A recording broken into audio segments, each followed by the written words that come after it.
திருவள்ளுவர் 1330 திருக்குறள் இயற்றிருக்காங்க. அதில் வந்து பார்த்திங்கன்னா உதடே ஒட்டாத திருக்குறள் ஒரு திருக்குறள் இருக்குங்க. அந்த திருக்குறள் என்னன்னு உங்களுக்கு தெரிஞ்சுக்கணுமா? வாங்க வீடியோ முடிச்சு பார்க்கலாம். வணக்கம் மகளே, நான் தான் உங்கள் ஆதேஷ் பேசுகிறேன். இன்னைக்கு கம்யூனிட்டியில் இதை பற்றி பார்க்கணும். பார்த்தீங்கன்னா திருவள்ளுவர் 1330 திருக்குறளில் ஒரு திருக்குறள் மட்டும் உதடே ஒட்டாத திருக்குறள் நமக்கு கொடுத்துருக்கிறாரு. அந்த திருக்குறள் என்னன்னு பார்த்தீங்கன்னா, யாதனின் யாதனின் நீங்கியான் நோதல் அதனின் அதனின் இளன், யாதனின் யாதனின் நீங்கியான் நோதல் அதனின் இளன். இந்த திருக்குறளோட அர்த்தம் என்ன அப்படின்னு பார்த்தீங்கன்னா, மனமானது எந்த பொருள் மீதோ எந்த விஷயத்தின் மீதோ பற்று இல்லாமல் விலகி இருக்கும் போது பார்த்தீங்கன்னா, அந்த பொருளாலும் அந்த விஷயத்தினாலும் எந்த ஒரு துன்பமும் துயரமும் வந்து நமக்கு நேராது அப்படின்றத ஒரு மைய கருத்தாக வச்சு தான் இந்த திருக்குறள் ஏற்றிருக்காரு. அதனால தான் வந்து திருக்குறள் சொல்லும் போது கூட பார்த்தீங்கன்னா, நம்ம இரு உதடுகள் வந்து ஒட்டாது அப்படின்றத தான் சூட்சமாக வந்து நம்ம திருவள்ளுவர் கூறியிருக்கிறாரு.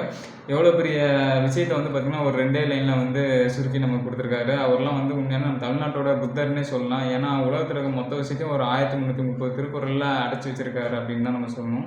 இன்னுமே தமிழர் நினச்சி நம்ம பெருமைப்படணும் நம்ம தமிழ்நாட்டில் பிறந்ததுக்கு.